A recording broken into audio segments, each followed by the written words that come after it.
بعد هزيمتها في باكور كردستان وتركيا، الباكيكا بصدد نقل حربها إلى إقليم كردستان غارة وجرميان.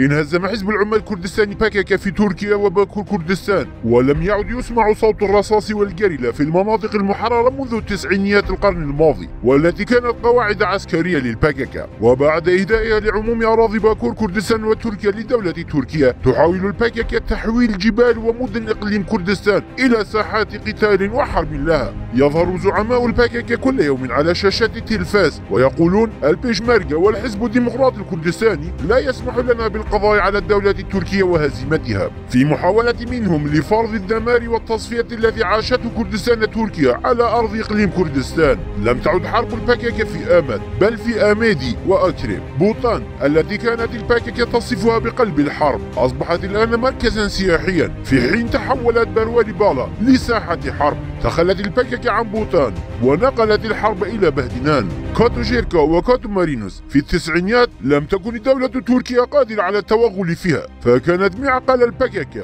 وقلعتها الحصينة، لكنها لم تعد منطقة حرب، بل أصبحت موطن المهرجانات. لم يبقى أحد من الجريلة في كلامامي. تدور الحرب في كوراجار كاتو، تلك الجبال الشاهقة التي لم يتخلى عنها الكرد للإسكندر المقدوني. لم تتمكن الباكيكا هناك من الصمود وانهزمت، فالباكيكا التي لم تقدر على هزيمة الدولة التركية في كاتو جاءت إلى مشارف قرى جوهرزي وبارجي في أميدي، وزعمت أنها كادت تقضي على الدولة التركية هناك لولا تدخل الديمقراطي الكردستاني البارتي. في شرنق التي كانت مركزا للحرب منذ سنوات لا يسمع صوت رصاصة. انتقلت الحرب إلى أطراف شيلادزي. الباكيكا لا تقاتل في باكور كردستان، كما لم تعد تحارب على الحدود بين باكور كردستان وإقليم كردستان، فهي لم تتخلى عن باكور فحسب، بل فرت هاربة تاركة للأتراك المناطق الحدودية لإقليم كردستان أيضا. جابار أصبحت مركزا للسياحة، وغارة تحول لساحة حرب.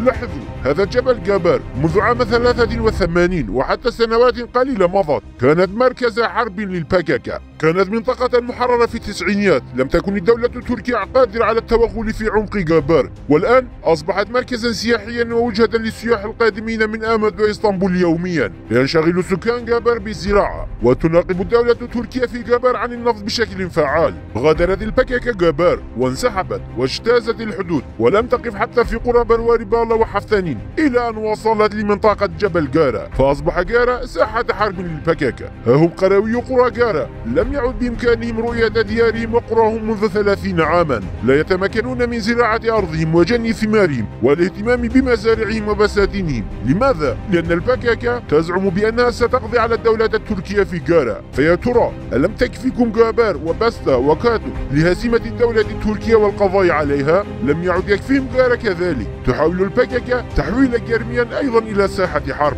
تقول بأنها ستهزم دولة تركيا في جرميان. مهرجانات في جيلو ومعارك في تلة جودي قرية سيلي. هذا المكان هو جبل جيلو، كان مركز معسكر آيالات زاغروس. في التسعينيات كانت كتائب الجريلا هناك بالمئات. مئات الجريلا كانوا يلتقطون الصور على بحيرة ساتي، والآن لا يسمع صوت رصاصة هنا. أصبح المكان مركزا للمهرجانات والسياحة. أعلنت الدولة التركية منطقة جيلو تشارشل كحديقة وطنية. يلتقط السائحون صورا لبعض أحذية المكاب التي تركها الجريلا وراءهم كتذكارات. انهارت الباكيكا في جيلو ولم تستطع الصمود والبقاء هناك. انسحبت وجهت إلى تلة جودي قرية سيلي التي تبعد 8 كيلومترات فقط عن آميدي، وتقول إننا سنهزم المحتلين الأتراك. وادي جهنم سهل هزبس أصبح جنة سياحية. وادي جهنم الواقع بين هزاخ باسا التابعة لشرنخ كان مركزا للحرب في التسعينيات، ولعدم قدرة الجنود الأتراك على التوغل في ذلك الوادي